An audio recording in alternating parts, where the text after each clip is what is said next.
निवेदन करते हुए अपनी वाणी को विराम देता हूँ। बहुत बहुत धन्यवाद।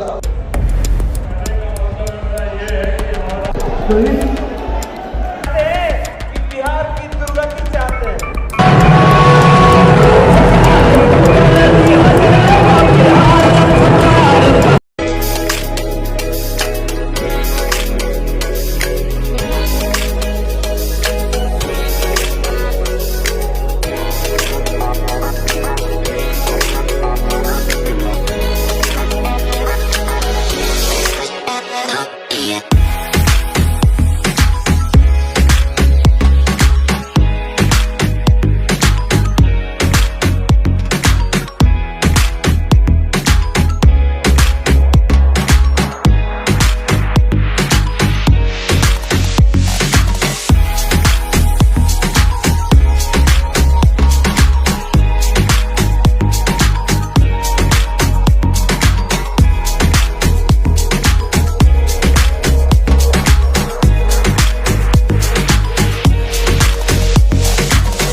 नवादा में प्रधानमंत्री नरेंद्र मोदी ने कुंतीनगर के मैदान से एक जनसभा को संबोधित करते हुए तेजस्वी यादव और कांग्रेस पर जमकर बरसे। प्रधानमंत्री ने कहा कि पहले बिहार के जंगल राज में लोगों की आय बढ़ने पर उनसे रंगदारी मांगी जाती थी। जंगल राज की कट्टा और रंगदारी वाली सरकार थी जिसे एनडीए सरकार ने खत्म कर दिया है। मोदी ने युवाओं को संबोधित करते हुए कहा कि अब उन्हें बिहार से बाहर नहीं जाना पड़ेगा क्योंकि राज्य में ही फैक्ट्रियां लगाई जाएंगी।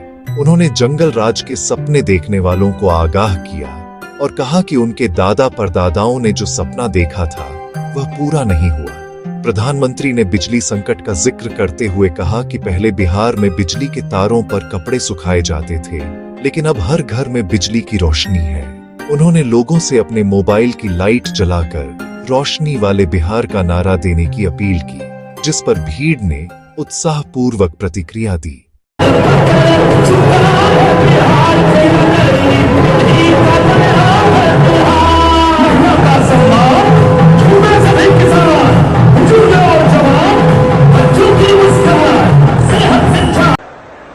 ये धरती लोकनायक जयप्रकाश नारायण और भोला सिंह जी जैसे जनसेवकों की कर्मभूमि रही है।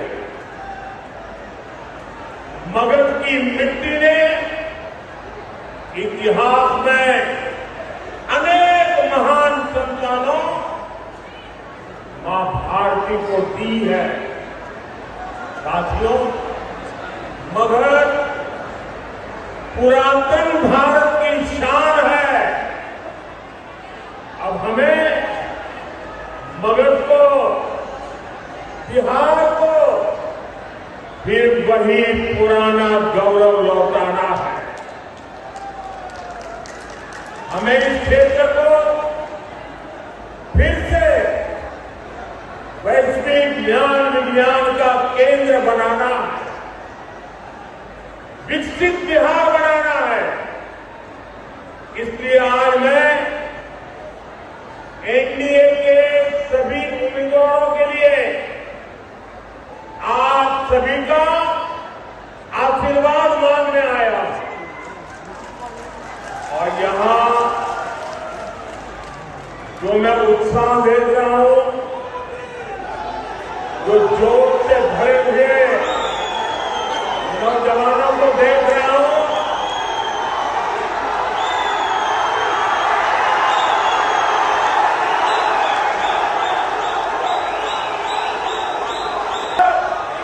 एनडीए सरकार एक बार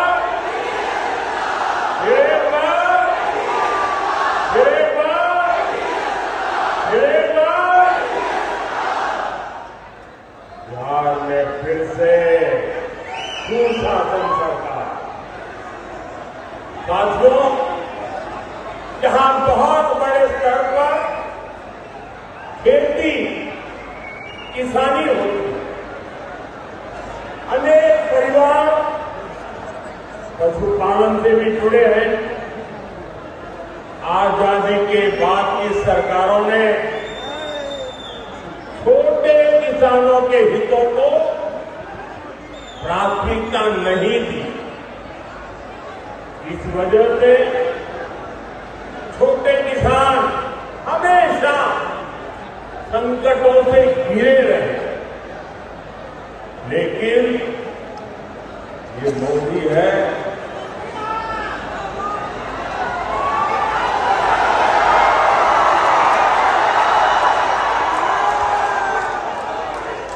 जिसे किसी ने नहीं पूछा,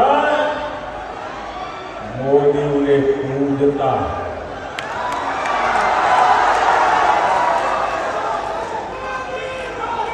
साथियों, बीते 11 वर्षों में हमारी सरकार छोटे किसानों को कृषि नीति के केंद्र में लाई है। आजाद भारत का पहली बार ऐसा हुआ है। छोटे किसानों के लिए बैंक के दरवाजे तक बंद थे। मोदी ने छोटे किसानों के बैंक खाते खुलवाए।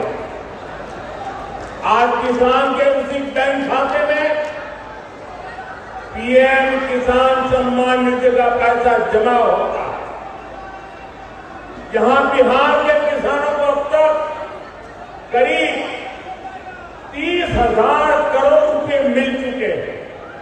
ये मैं आंकड़ा सिर्फ बिहार के किसानों का बताता हूं। और इतना ही नहीं, हमारे नवादा जिले का भी आंकड़ा हम सबका गौरव बढ़ाने वाला है। यहां के 2 लाख किसानों के खाते में 650 करोड़ रुपए जमा हो चुके हैं।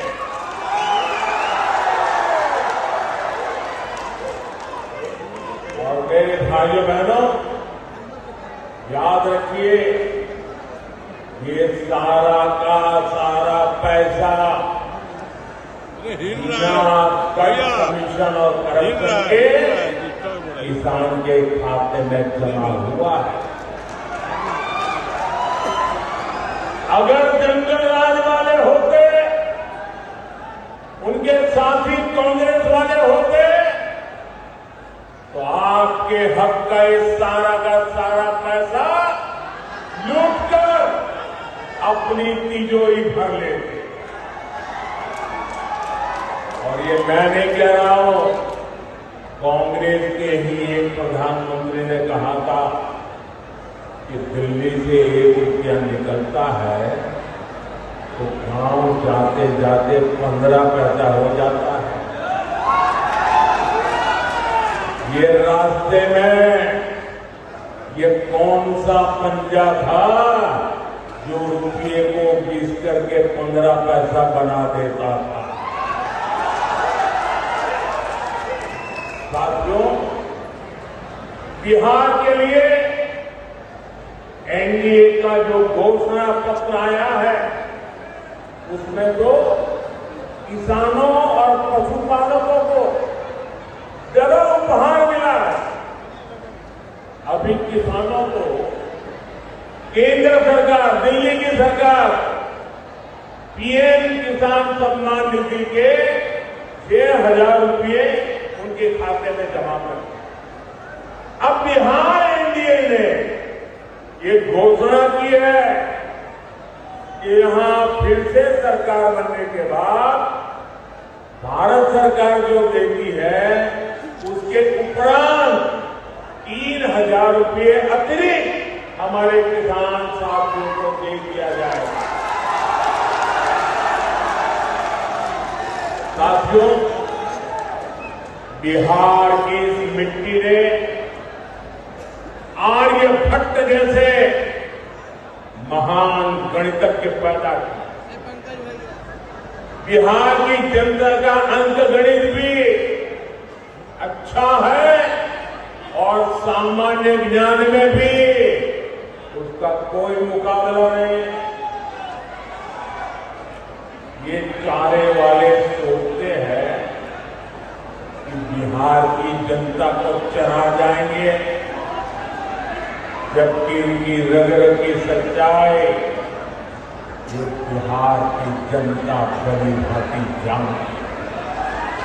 साथियों, आरजेडी हो या कांग्रेस, ये सिर्फ दो परिवारों के ही इर्द गिर्द सिमटी हुई पार्टियां।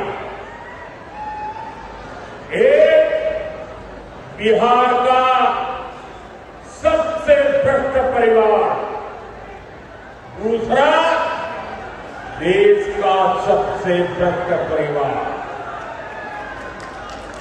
और इनके दो परिवारों में ये बड़ा घमासान छिड़ गया है।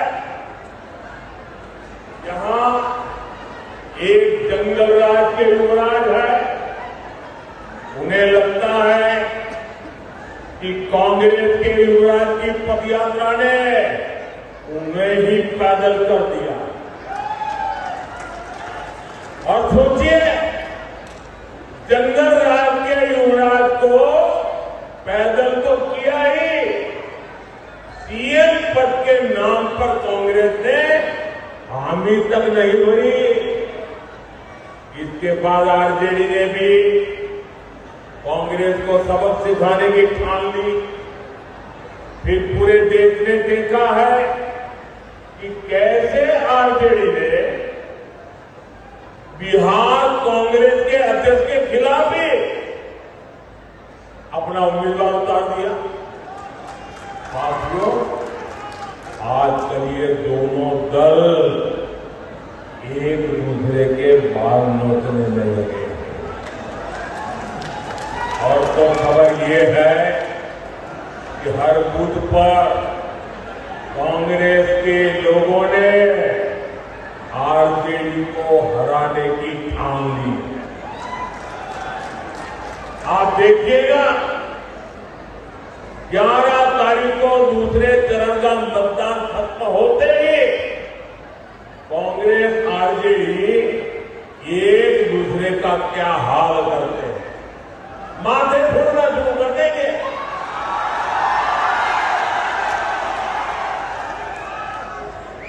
साथियों, बिहार का तेज विकास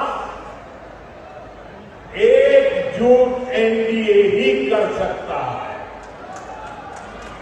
आज बिहार में नीतीश जी का शानदार नेतृत्व है, साथ में हमारे पूर्व मुख्यमंत्री मांझी जी है, उपेंद्र कुशवाहा जी है, मेरे युवा साथी चिराग बाबू है,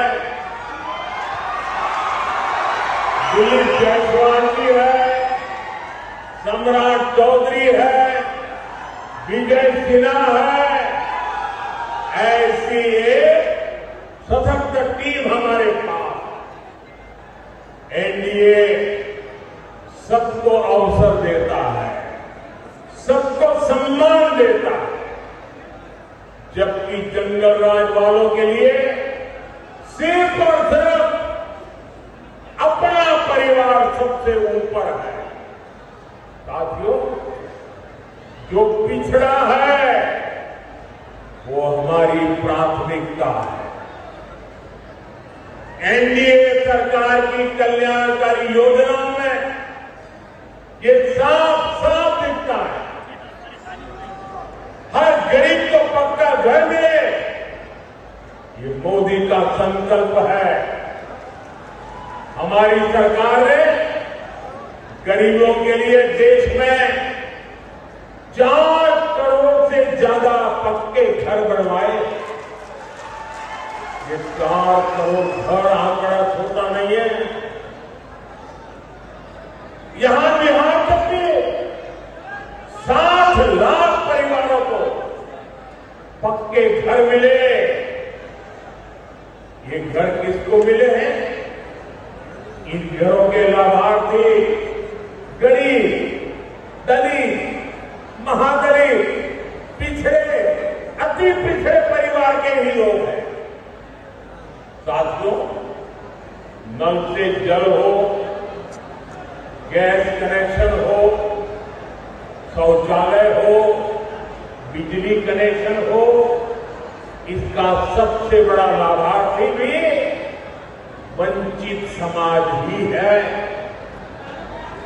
एनडीए सरकार मुफ्त अनाज और मुफ्त इलाज की भी सुविधा दे रही है, ताकि गरीब की, वंचित की चिंता कम हो।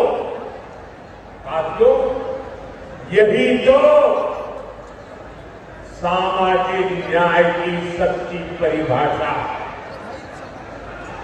और यह परिभाषा बिहार ने देश को दी, लेकिन इन भ्रष्ट परिवारों ने अपने स्वार्थ के लिए ही इसका उपयोग किया।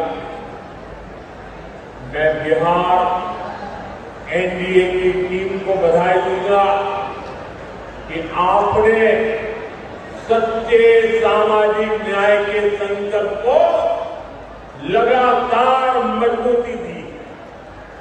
भाई और बहनों, मगध की इस धरती ने हर उतार चढ़ाव देखे। मैं यहाँ के सभी नौजवान साथियों को बहुत सतर्क रहने के लिए कहूंगा।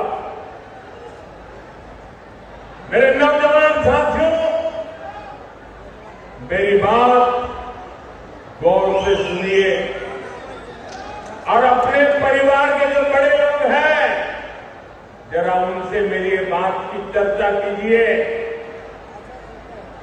आप सोचिए, जब आपके दादा दादी, आपके नाना नानी ने श्री कृष्ण बाबूजी का दौर देखा, उस दौरान बिहार नई उम्मीदों, नए भविष्य की तरफ आगे बढ़ा।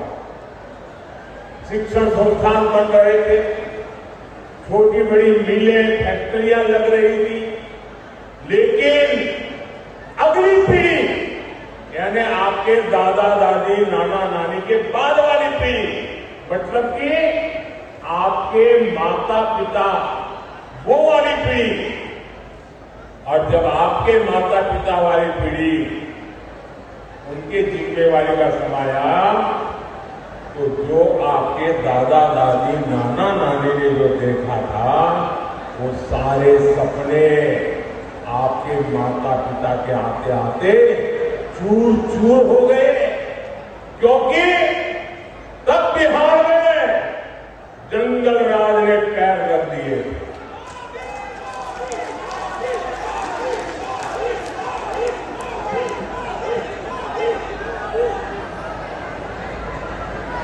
साथियों, आरजेडी के जंगल राज की एक ही पहचान थी, और जैसा ही मैं बात बोलूंगा, आप हर एक को लगेगा कि आपका मोदी सच बता रहा है। उनकी एक ही पहचान थी, कट्टा, क्रूरता, कटुता, कुसंस्कार, कुशासन और करप्शन। ये था कि नहीं था भाई? यही उनकी पहचान दे रहे थे। हर गली मोहल्ले में कट्टा चलता था, नहीं चलता था? आज दिन कट्टे का खेल होता था कि नहीं होता था? जंगल राज की निशानियों ने मगध के गौरव पर नरसंहार का, समाज के में बंटवारे का दाग लगा।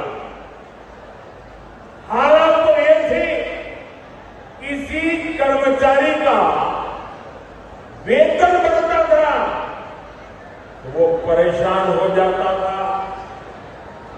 ये दिल्ली में बैठे एयर कंडीशन कमरा वालों को समझ नहीं आएगा। अगर बिहार में किसी का वेतन बढ़ता था तो वो परेशान हो जाता था। क्यों? क्योंकि ज्यादा वेतन का मतलब था आरजेडी को ज्यादा रंगदारी देना। उस दौर में स्कूल वीरान हो गए, क्योंकि अध्यापकों के उनके परिवारों के अपहरण होने लगे। माताएं बहनें जब तक रात शाम को ऑफिस का स्कूल का समय पूरा होने के बाद वो दरवाजे के बाहर टिकटिकी नजर से देख रही थी, इंतजार करती थी कि मेरा बेटा बेटी सुखरूप शाम को घर लौट आए। जंगल राज के उस दौर में 10-20 नहीं, करीब 37,000 अपहरण हुए थे। साथियों, नीतीश जी ने बहुत मुश्किल से बिहार को उस दौर से बाहर निकाला। आप बताइए साथियों, क्या मैं नौजवानों आपसे पूछता हूं, मैं माता बहनों से पूछता हूं, आप मुझे बताइए, क्या जंगल राज को फिर से बिहार में लौटने देंगे? क्या जंगल राज को बिहार में आने देंगे? क्या आप कट्टा, गुंडाई और रंगदारी के उस दौर को फिर से लौट कर देंगे? साथियों, बिहार के लोगों ने दशकों तक जंगल राज के साथ ही नक्सली हिंसा का डबल अटैक सहा है। जब आपने 2005 में नीतीश जी की सरकार बनाई तो पक्का कर दिया था कि बिहार को नक्सलवाद माओवादी आतंक से भी मुक्ति मिलकर रहेगी और हमें बिहार को माओवादी आतंक से मुक्त कराने के लिए दिन रात एक कर दिया। आज तक आप देख रहे हैं, सैकड़ों की संख्या में नक्सली लोग हिंसा का रास्ता छोड़ रहे हैं। देश का संविधान जीत रहा है, शांति प्रिय देश जीत रहा है और शहरों में बैठे हुए ये जो अर्बन नक्सल है ना, वो उनकी रातों की नींद खराब हो गई है, क्योंकि वे भी अब ये आतंकियों का, कभी माओवादी आतंक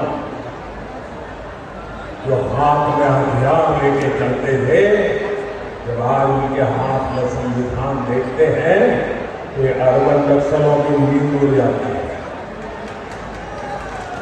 साथियों, मैं बिहार के युवाओं से, मेरी बहन बेटियों से कहूंगा,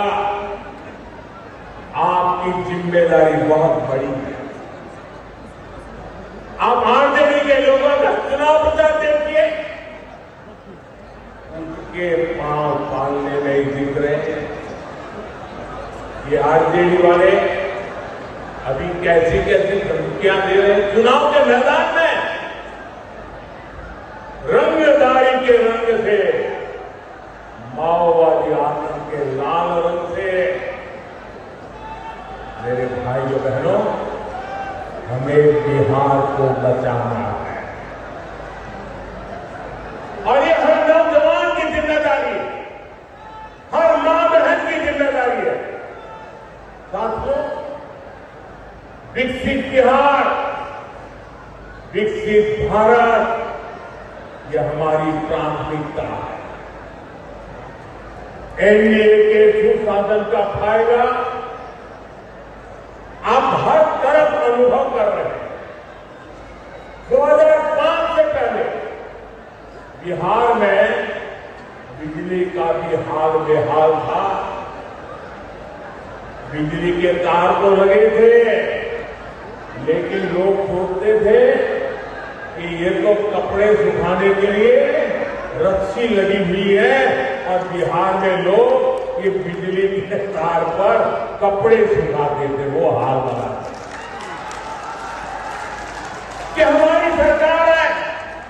जैसे बिहार के गांव-गांव में बिजली पहुंचाने का इंतजाम किया। मैं आप लोगों से एक आग्रह करूंगा, आप में से जितने लोगों के पास मोबाइल है, जरा मोबाइल फोन निकालिए।